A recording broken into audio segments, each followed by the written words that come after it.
നിങ്ങളുടെ ഇഷ്ട പരമ്പരകളുടെ മുഴുവൻ എപ്പിസോഡുകളും ടെലികാസ്റ്റിന് ശേഷം എക്സ്ക്ലൂസീവായി സൺ നെക്സ്റ്റ് ആപ്പിലൂടെ കാണൂ. ഇന്ത്യൻ ഉപഭോക്താക്കൾക്ക് മാത്രം സൗജന്യം. ചേച്ചി ചേച്ചി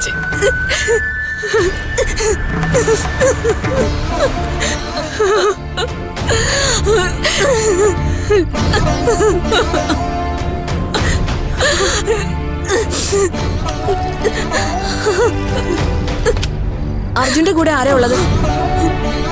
നിങ്ങളെ കാണുന്നു പറയുന്നു. ആരെങ്കിലും രണ്ടുപേരും അകത്തേക്ക് വന്നോളൂ. നിങ്ങളെയല്ലേ?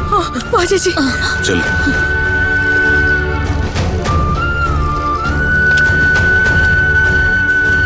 കണ്ടോളൂ. അമ്മേ, മോനെ. പൂജ എവിടെ? അയ്യോ മോനെ, ഞങ്ങൾക്ക് ഒരറിവില്ല മോനെ. നിങ്ങൾ ഒരുമിച്ചല്ലേ മോനെ കാറിലുണ്ടായിരുന്നത്?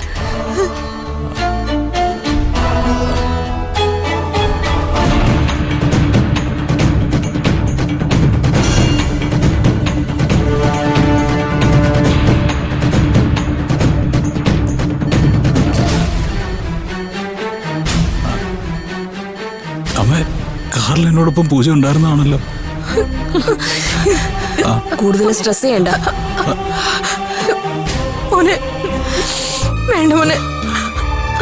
റിസോർട്ടിൽ ഞങ്ങൾ ഒരുമിച്ച് മടങ്ങുന്ന വഴിക്ക് അപകടം നടന്നത്. ഒരു ലോറി നേരെ മുന്നിലേക്ക് വരുമായിരുന്നു. അയ്യോ ചേച്ചി കരയില്ലേ? ഞാൻ വെട്ടിച്ചു നോക്കി, പക്ഷെ ആ ലോറി കാറിനിടിച്ച് താഴേക്ക് മറിച്ചിട്ടു. പിന്നെ പിന്നെ എനിക്കൊന്നും ഓർമ്മയില്ല അമ്മേ. പക്ഷെ അത് മനഃപൂർവ്വം ഇടിക്കാനായിട്ട് തന്നെ വന്നതാ, അതെനിക്ക് ഉറപ്പാ. അമ്മേ, എന്റെ പൂജ ഇപ്പൊ എവിടെയാ അമ്മേ? അറിയില്ല മക്കളെ. ആ പരിസരത്തൊക്കെ നോക്കിയിട്ട് മക്കളെ അവളെ കണ്ടെത്താനായില്ല.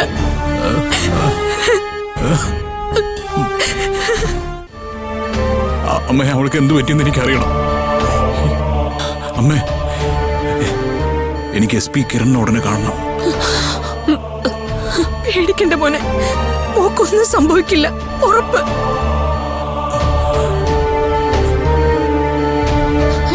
പക്ഷെ അവൾ എവിടെ പോയി?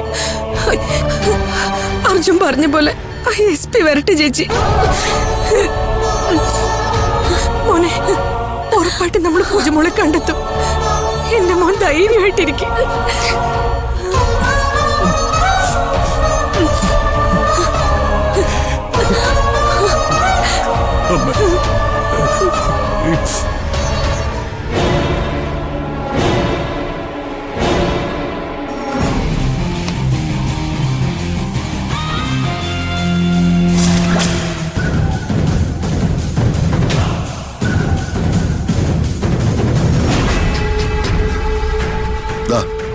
ഇതിലൊന്നും ഒപ്പിട്ടേക്ക്. ഞാനും നീയും കൂടി ഇങ്ങനെ ഒരു കരാർ ഉണ്ടാക്കുന്നു എന്നുള്ളതിന് ഒരു രേഖ വേണമല്ലോ. അതിനാ കള്ളത്തരം കാണിക്കാൻ പോകുന്നതിനൊക്കെ രേഖയോ? താ ശരിക്കും പൊട്ടനാണോ?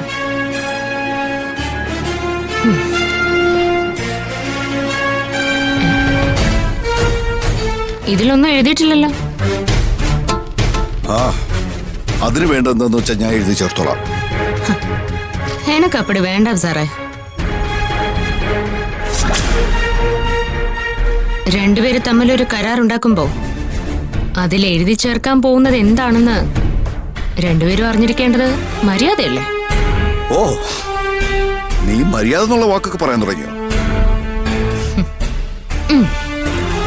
തന്നെ പോലെ ചതിയും പറ്റിപ്പും മാത്രം കൈവശമുള്ളവരോട് ഇടപെടുമ്പോ അല്പം മര്യാദ ഞാനും കാണിക്കണമല്ലോ.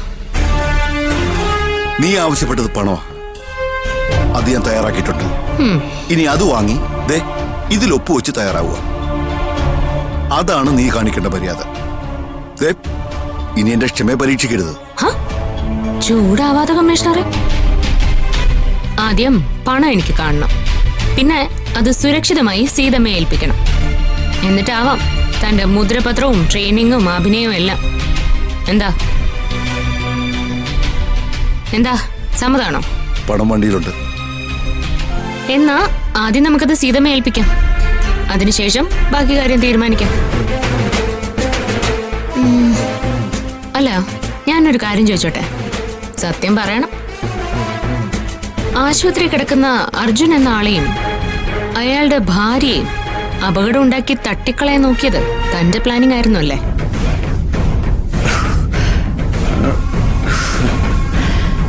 നീ വിചാരിച്ച പോലെ അല്ലല്ലോ, ബുദ്ധി ഇച്ചിരി കൂടുതലുണ്ടല്ലോ. കാലങ്ങളായിട്ട് സഹവസിക്കുന്നതേ നിങ്ങളെപ്പോലുള്ള ആൾക്കാരുമായിട്ടല്ലേ സാറേ? എന്നാൽ ഇതിൽ കൂടുതൽ കാര്യങ്ങൾ നീ ഇനി അന്വേഷിക്കണ്ട. മനസ്സിലായല്ലോ?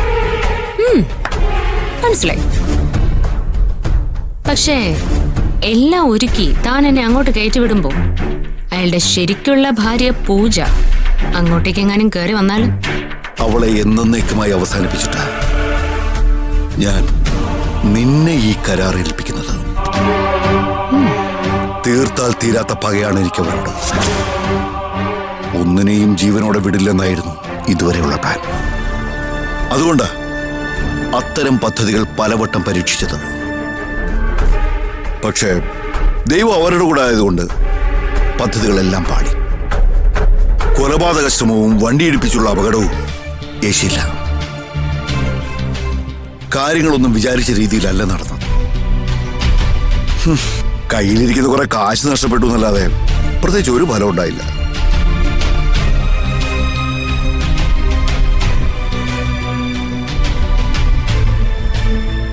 നിന്നെ കണ്ടപ്പോ എന്റെ പദ്ധതികളെല്ലാം മാറി മറിഞ്ഞു. കാരണം നീ എന്റെ തുറുപ്പിച്ചിട്ട, എനിക്കായി ദൈവം കരുതി വെച്ച ശക്തമായ ആയുധം.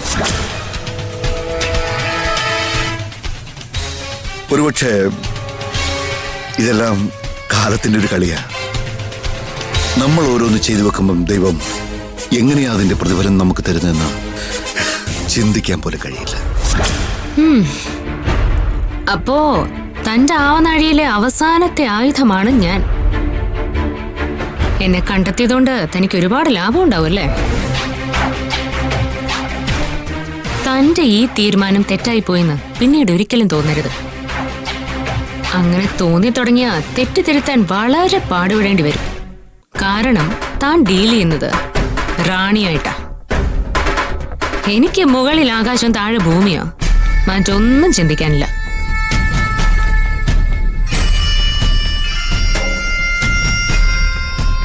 എനിക്കെന്തെങ്കിലും കുഴപ്പമുണ്ടാവും തോന്നിയാ തന്റെ പള്ളക്കകത്ത് കത്തി കയറി പോവും. അത് ഓർമ്മ വേണം.